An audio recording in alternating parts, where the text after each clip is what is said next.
各位朋友，浩哥是不是火眼金睛啊？我看反贼是不是一看一个准儿啊？你看我在这个海外提过的这些国内的当红的网红反贼，我说过之后一个个的全倒了，是吧？说谁谁进去瞪谁谁怀孕，浩哥是油管的第一黑嘴神嘴啊，哈哈，不是浪得虚名的吧，朋友们？你看以前我就给大伙说过啊，我说网友们给我发来的这些材料啊，一看这些人就是反贼，无论是那个宣扬西方月亮比较圆的，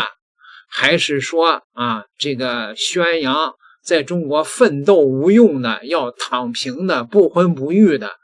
全都是反贼，一个都跑不了。你看我说过的这些人，还有挑动民族分裂的，是吧？你看一个跑得了吗？护城风啊，是苹果仁啊，这个是就是西方什么都好，国内什么都不好的这玩意儿，还有什么峰哥呀啊，包括什么煽动民族分裂的，什么吃瓜的那位啊，你看我说谁谁进去。最近的一位是不是李雪花啊？李雪花就有点就是说西方好，然后呢在中国要躺平，干什么都有风险啊之类的，就这些人全都是反贼。今天中国国安部啊证实了我的这个判断吧，朋友们。境外组织通过资金扶持网红批量制造躺平内容，国家安全部定性为系统性的意识形态的渗透。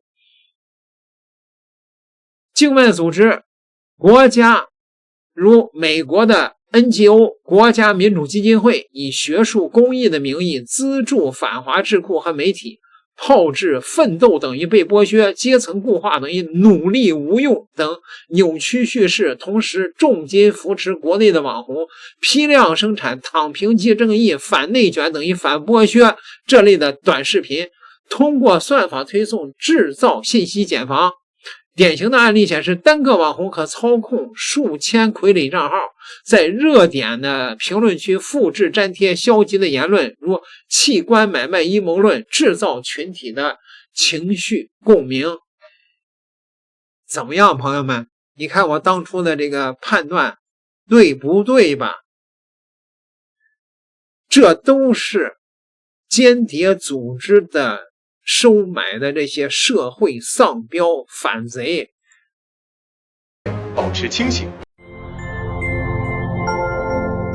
当卷不动就躺平频繁见诸网络，当摆烂是最优解反复刷屏，身处舆论场的青年难免陷入迷茫。面对扑面而来的消极情绪，我们必须擦亮双眼，保持清醒，警惕这些看似平常的躺平论调背后暗藏的复杂舆论陷阱。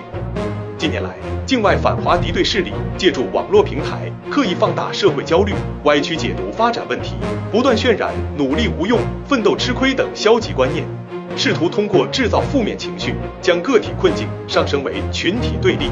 让青年在不知不觉中被误导、被裹挟，进而消解我国青年的奋斗信念，甚至动摇社会的价值根基。国家安全机关工作发现，某境外组织资助各类反华媒体、智库炮制奋斗等于被剥削、阶层固化导致努力无用等叙事。某境外组织大力资助躺平网红，批量生产躺平即正义、反内卷等于反剥削短视频，系统性开展躺平洗脑。更讽刺的是，在煽动我们躺平时，他们自己正忙得脚不沾地。近年来，有关国家推出系列经济法案、振兴工程、人才计划等，甚至高薪招揽全球人才，可以看出他们从来不认同躺平，只是希望我们的青年躺平，将我们的发展红利、战略机遇、民族未来拱手相让。青年兴则国家兴，青年强则国家强。躺平或许能换来一时安逸，却注定错失沿途风景。妥协也许能逃避眼前压力，却永远无法抵达理想的彼岸。愿每一位青年朋友都能守住初心，站稳立场，不被杂音干扰，不被迷雾遮挡，在最好的年华里向阳而生，把青春奋斗融入强国建设、民族复兴的伟大征程，书写无愧于时代的精彩答卷。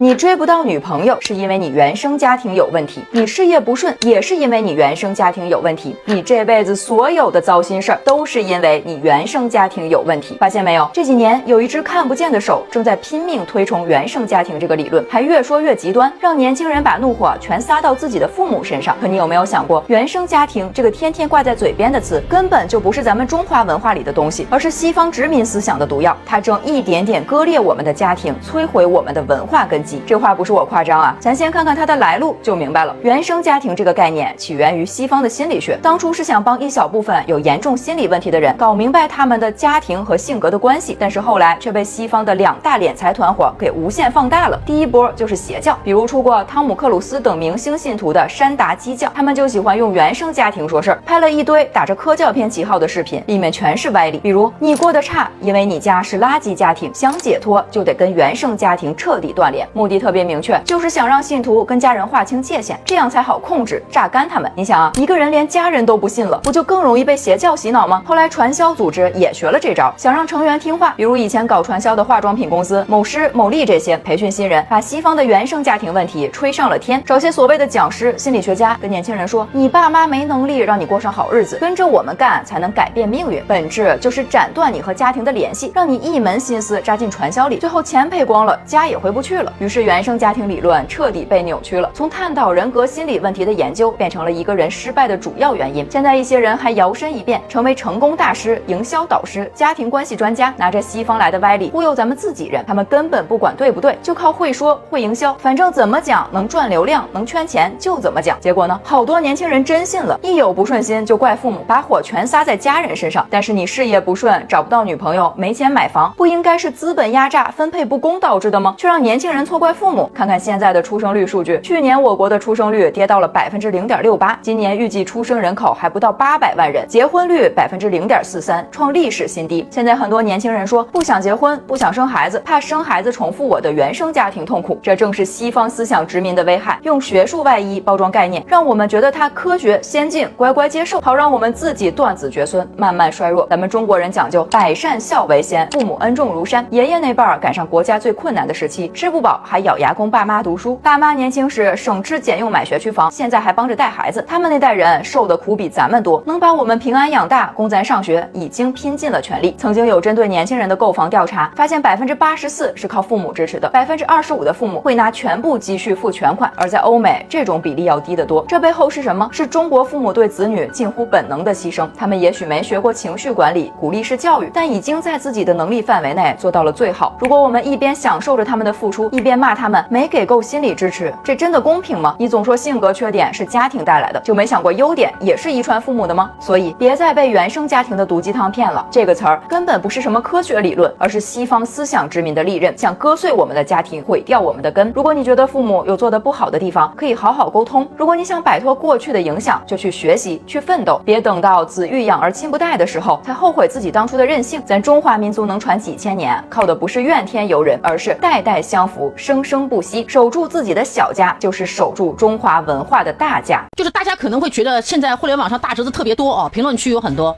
跟我们针锋相对的。前段时间其实官媒他已经披露过了，就是在台湾那边有一波水军，他们是怎么运作的呢？他伪装自己是一个小的设计公司，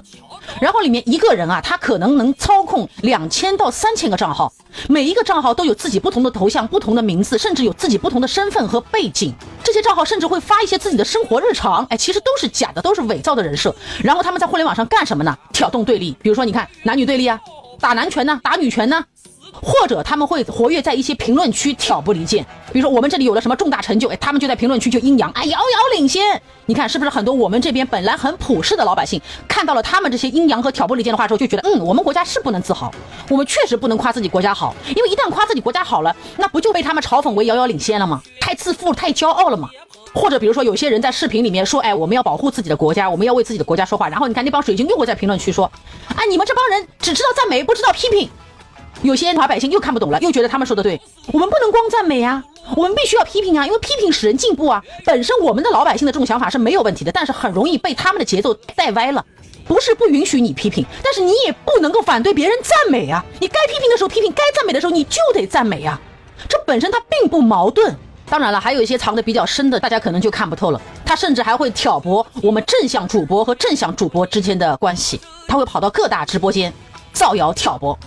就说你看我们主播说你根本不是个玩意儿，然后他再跑到那个直播间去说，哎，你看那个人在背后又说你坏话了。其实他也不是任何一个博主的粉丝，他只是为了挑拨你们之间的关系，让你们自己内斗。那有些人可能就智商跟不上，他就被挑拨离间了呗，那没办法。所以其实你们要知道，这帮水军他是有组织、有预谋、有计划的，千万不要小看他们。你在评论区看到的很多东西都是来源于这些水军带节奏，大家不知道还记得吧？互联网上会爆出一些消息啊，比如说有些地方小孩子可能失踪了，或者有一些小孩子在学校里面身体不舒服暴毙了，然后评论区就说，哎，你看一定是器官匹配上了，被哪个大人物看上了，为了窃取他的这个器官转移尸体。这种点评的评论基本上你会发现点赞起码都是5000以上的。为什么？你们以为是我们老百姓点的吗？都是水军在那里搞事情，然后你跑进去一看那个评论，哎呦这么多人点赞，大家都这么认为啊，哦，那我有可能有一点点相信了。所以你们想想，哪个正常的老百姓会有这种第一反应？哦，觉得这是器官买卖？不会的，我们就会觉得这个小孩子的过世非常的可惜，我们替他的父母难过，对不对？没有这么多老百姓会去第一时间阴谋论的。还有很多大侄子在那个互联网上评论区说我们来说，哎，你看哪来的14050啊？你们这帮人又造谣，哪有水军啊？都是普通的老百姓自己写的评论。那这次你看官媒都批了，不然的话美国那个16亿去了哪里啊？美国人自己都说了，我们每年要花16亿在对外的这些舆论经费上面。日本人你看每年要花多少钱在打舆论战上面啊？这打舆论战打的是什么呢？不就是为了瓦解我们的凝聚力吗？所以大家一定要注意甄别，真的不要被他们带节奏。当你看到互联网上的一些阴谋论的时候，你好好想想，会不会这些人故意就是来代白你的，他故意就是想影响你的思考方向的。当没有确凿证据的时候，你一定要冷静下来，要相信我们自己的媒体，相信我们这里一些正能量的博主。而且大家发现吗？那些水军的话术都是复制粘贴。之前我有一次发了一个视频，一开始评论区干干净净的，然后大概发了1个小时之后，突然评论区出现了一串一模一样的评价，一瞬间复制粘贴，领先，遥领先，或者是基本盘，或者是基本盘又赢啦，这是夹头赢麻啦，一串都是。或者是那个时候不是骂我吗？跟着苗红夫妇，一瞬间冲进来的，然后过了一会儿，一下子又全没了。他们是统一思想、统一步调、统一言论的。你说这帮人不是水军是什么？当然了，也有一些被带节奏的老百姓，看到他们打的时候，他也会上去打一句的。但是他们打不会这么的统一言论，他会稍微多打2个字，他会阴阳你一下。哎，你看今天那个基本盘主播又发视频了他是带着他自己的语气的。这种呢，有可能真的是普通老百姓自己被带偏了，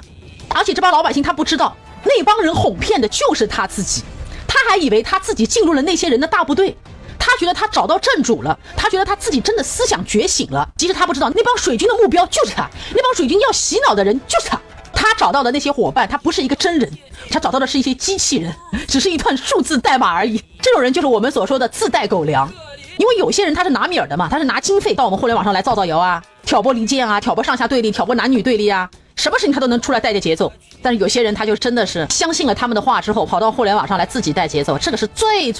愚蠢的。前段时间不是有个小姑娘跑上来跟我说吗？说生育死亡率的问题，她看到一个博主说生育死亡率好像貌似很高，而且社会呢还不让她去说这个生育死亡率的事情。她说，哎，为什么我们的社会不让女性提生育死亡率啊？社会什么时候反对过我们女性提生育死亡率啊？这个言论自由一直是有的呀，但关键问题是你要说出来生育死亡率究竟这个数字是多少啊？你不能张口一说生育死亡率很高，当你真正知道了这个数据之后，你还会这么认为吗？你还会焦虑吗？10万分之15，而且还是在偏远地区，城市里面是10万分之个位数，你还会觉得高吗？所以你不要被别人的只言片语蒙圈了头脑，自己去查一查，动手。还有你们会发现一帮大侄子博主他们起号非常快，他曾经可能默默无闻很多年，那个时候他也带节奏，但为什么那个时候他火不了呢？那个时候没有资金注入。最近不是很火了一个主播吗？大侄子博主吗？一下子出了30-40个切片号，帮他分发他的那个言论和切片，甚至有可能还在给他投流。这些钱是哪来的？大家好好的想一想，会不会就有一些境外势力伪装成他的切片号在那里搞事情呢？就甚至他们那个切片群里面还组织去举报正能量的博主，想想看这个组织有多么的可怕。所以当你发现大侄子博主出了大量的切片号的时候，这个时候你一定要警惕了。这个当中混迹了一些真正的想挣钱的切片号，也混迹了一些境外的组织和境外势力，在从中挑拨离间。这些人试图想要带领这些切片号的群体一起去做一些非常对我们国家不利的事情。所以我觉得一个博主授权2到3个切片号，这个是没有太大问题的，因为你管得过来，你对他可能知根知底，这个人可能是你的亲戚朋友。但如果说你铺天盖地的去铺切片号，你怎么保证那些切片号的目的纯正呢？因为有些人会断章取义我的内容，有的时候我可能一句话我在嘲讽大侄子，我说这帮玩意儿有什么用？他把我这句话拼接到了那些，比如说我说巨人的时候，那怎么办？那不就起到反面的效果了吗？不就开始造谣污蔑了吗？对不对？还有就是最近我们的国安自己不是开了一个抖音账号嘛，大家也要去关注一下，多看看潜伏在我们身边的那些间谍。你们不要以为间谍好像都很高明，都经过什么特别特殊的训练都隐藏的特别深，不是的，有些间谍他其实很蠢的，傻里吧唧的，但他们做的事情是很直接的，一定是对我们不利的，多去关注一下，看看那些案例。你敢细品吗？现在针对躺平、不婚不育以及读书无用论的严控管制，从来都不只是下架几个视频那么简单，而是在守护一个一旦失守就可能让整个社会规则难以运转的关键节点。那大多数人都觉得这只是在管控负面情绪却没有看清有一种看不见摸不着的东西一直在支撑着整个社会的运转，那就是集体共识。今天我就把这场全网行为规范背后的底层逻辑给你讲清楚，大家慢慢的听我说就我们习惯了法治社会的一个价值观，本能的会认为世界是靠着条文规矩强制力在运转，但其实不是，明文规则它只是基础框架，人心的集体共识才是真正的让社会正常运转的关键。没有共识的支撑，再完善的规则也难以落地就当年的美国禁酒令，你看白纸黑字禁止造酒、卖酒、饮酒，但是民众从心里面不认可、不配合，最后黑市泛滥、走私成分、灰色势力壮大，就算投入大量的人力物力去管控，最终也只能不了了之。那这就恰恰说明，没有人心认同的规则根本就站不住脚。那我们再看身边的变化从前是什么？一方有难八方支援，没有人会怀疑善意得不到回应。但是现在只要是有帮扶的号召，那网上满是质疑和猜忌，每个人都是带着防备心的。从前呢，大家讲究一个担当，主动的愿意去承担责任，但现在你再提责任，大多都是抵触和不信任。这不是说某个人的偏激想法，而是支撑社会运转的一个集体共识正在慢慢的弱化。而躺平、不婚不育、读书无用这3种说法之所以会得到重点关注，核心是他们直接影响着社会体系的正常运转，和我们的经济、人口、就业是息息相关的。先说躺平吧躺平呢，本质上就是大家不再愿意去拼命的工作不再愿意去主动消费和投资，不再愿意去追求高物质的生活。那这样一来，就不会有源源不断的负债产生。那不管是个人的房贷、车贷，还是企业的经营贷就你看我前面的视频讲过，对吧？这个世界经济史呢，它本身都是靠着负债给它运转起来的。就一旦这个负债不再增加，投资和消费就会放缓，甚至会直接导致经济的停滞所以躺平之风必须要制止。那然后就说不婚不育嘛那这种情况带来最直接的一个影响就是人口增长的放缓，甚至是下降，对吧？人口红利就会断层。那长期以来呢，我们的经济发展、社会运转都是受益于一个人口红利，而社保体系呢，更是依靠着新一代的劳动人口的缴费来支撑退休人员的养老金、医疗保障这些支出。那如果说不婚不育的人越来越多，未来这个劳动人口就会大幅的减少，社保基金就会面临巨大的压力，后续它甚至可能会出现国家需要直接承担社保压力的情况。所以为了这个社保的大盘子能够持续的运转下去，就一定要有持续的新增人口。那最后呢，就是读书无用的说法那如果说大家都认同这种说法了，就不会再愿意去花时间花钱去读书去提升自己，那大量的没有经过系统教育和技能培训的劳动力就会直接的涌入社会。而现在 AI 和机器人的普及已经让很多的就业岗位是大幅缩减的原本就存在一个劳动岗位不足的问题，再加上大量的低技能劳动力的涌入就业竞争就会变得更加的激烈，找不到工作的人增多了以后，就容易引发社会动荡。同时全国的一个平均家庭教育支出占了家庭支出的一个17%。那一旦这个支出没有了，那对于经济的内循环啊，那会是一个不可估量的打击。大量的教育相关领域的一个国民支出啊，将会受到毁灭级别的冲击。那这三者呢，其实关系着社会能够持续发展的一个核心动力。就当年轻人觉得奋斗换不来安稳的生活，觉得生育只会增加自己的负担，觉得读书也改变不了自己的命运，就不会再愿意去努力去生育去投入教育，那后果就是社会动乱，经济崩盘。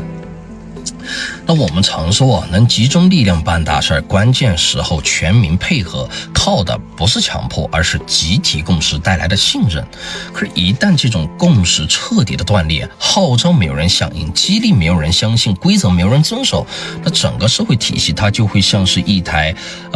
这个核心传动轴断了的机器啊，你看似它还在运转，但实际上它已经失去实际作用了。其实更实在的啊，要我说，想要重新凝聚人心呢，靠着禁止言论，靠着压制情绪，它是短效的。捂住嘴，它也挡不住大家心里面的焦虑；那限制言论也解决不了底层的一个担忧。集体共识的崩塌，它不是一天造成的，而是长期以来一次次的承诺落空、公平缺失、信任被消耗，给慢慢积累出来的结果。想要重新赢得人心啊，只有一条路，那就是兑现承诺，让那些努力奋斗的人真的能看到希望，让那些遵守规则的人真的能得到善待，让那些普通人能够实实在在的相信，只要自己尽力了，就能有相应的回报，只要自己坚守底线，就不会被辜负。老爷们一定要记住哦，一套社会体系最可怕的不是外在的冲击，而是人心散了，信任没了，希望灭了。需要大家修补的从来都不是空洞的口号，而是每个普通人心底边重新燃起来的希望。好了，我是子君，带你提认知看到规则，精明资本，了解真相。中国的网友们眼睛是雪亮的，这些西方的间谍们，这些反贼们煽动中国躺平的同时国家呢现在是高薪挖角全球的科技人才，如芯片等领域这些人呢本质上是想削弱中国的发展动力，迫使青年拱手让出发展红利、战略机遇、民族未来。这里边更为点出的一点是，台湾地区的水军团队，如已经被中国公安通缉的巴囧也参与了其中。这些人可以说被国安现在已经是挂上号了台湾的这个巴囧，我看他也要作到头了。大伙儿以后见到这种网络上的宣扬什么躺平不婚不育、阴阳怪气的这些丧标，就直接去举报他。这些人不折不扣的西方豢养的反贼。点个订阅，咱们下期再聊。